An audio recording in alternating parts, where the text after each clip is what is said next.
انہوں نے جیسے کوئی راز کی بات بتائی۔ ہائے ابا، اتنا دور اسکول، پھر جوان لڑکی آئے جائے گی کیسے؟ صبح یہ چھوڑ دیں گے اور واپسی پر ولی لے آئے گا۔ ٹن ٹن ٹن گھنٹیاں بجنے لگیں۔ ارے ابا، یہ منحوس لڑکی اگر ولی کے ساتھ آئے گی تو کہیں ولی کو کچھ…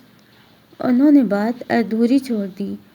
ہائے ہائے، اللہ نہ کرے میرے بیٹے کو کچھ ہو۔ چلو کوئی وین وغیرہ لگوا دیں گے۔ انہوں نے ایک اور حال پیش کیا۔ ہائے رے ابا، وین کا خرچہ پتہ ہے کیا ہے؟ میری شمائلہ نے لگوائی تھی ایک بار۔ اللہ توبہ، مہینے کا بجٹ ہی خراب ہو گیا تھا۔ پتہ ہے نا کتنی مہنگائی ہو گئی ہے آج کل۔ ٹھیک کہہ رہی ہو۔ پھر بتاؤ کیا کریں؟ وہ انہی سے مشورہ مانگنے لگیں۔ وہی تو میں کہتی ہوں، ابھی میں نے تمہارے گھر سے کچھ فاصلے پر ہی ایک گورنمنٹ اسکول دیکھا ہے، اس میں داخل کروا دو اور کہہ دینا کہ پیدل آیا جایا کرے۔ خرچہ بھی بچ جائے گا اور بچہ بھی محنت سے بچ جائے گا اور وقار بھی کچھ کہہ نہیں پائیں گے۔ انہوں نے قصہ ہی ختم کر دیا اور رقیہ بیگم سوچ میں پڑ گئیں، جبکہ عالی کے چہرے پر ایک جاندار مسکراہٹ تھی۔ اب مزہ آئے گا جب گھوڑا اسکول میں پڑھے گی۔ وہ سر جھٹک کر ٹی وی پر کوئی فلم دیکھنے لگا۔ بڑی بحث کے بعد آخرکار وقاص صاحب نے ہار مان لی اور بدیہہ کا ایڈمیشن گورنمنٹ اسکول میں کروا دیا۔ بدیہہ کا تو مہینے میں دماغ گھوم گیا۔ ایک تو وہاں پر ٹیچرز نردار، اوپر سے کوئی ٹیوشن بھی نہیں۔ وہ لاؤنج میں کتابیں کھول کر بیٹھی تھی۔ پاس ہی عالی بھی کام کر رہا تھا اور رقیہ بیگم بھی بیٹھی ہوئی تھیں۔ رقیہ بیگم، چائے ہی پلا دیں۔ وقاص صاحب کمرے سے برآمد ہوئے اور ان کے ساتھ بیٹھ کر بولے۔ انہوں نے اتنے پیار سے کہا کہ وہ خوشی خوشی اٹھ گئیں۔ بدیہہ کبھی ایک کتاب کھولتی، کبھی دوسری کتاب کھولتی۔ اس نے سائنس لے رکھی تھی، اب اسے پڑھنے میں مشکل ہو رہی تھی۔ ویسے تو وہ پڑھائی میں نارمل تھی، مگر اب اسے کچھ سمجھ میں نہیں آ رہا تھا۔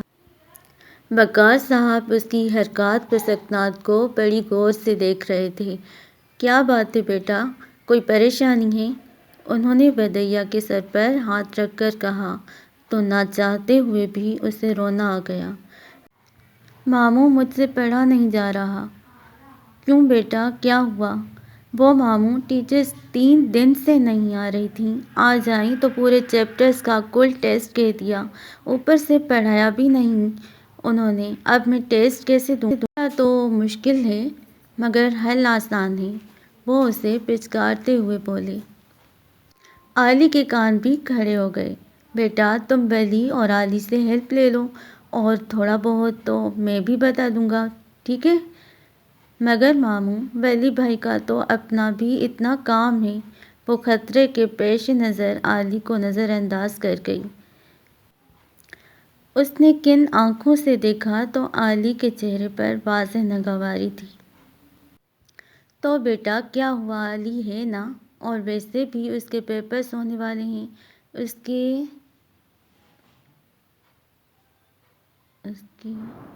دہرائی ہو جائے گی۔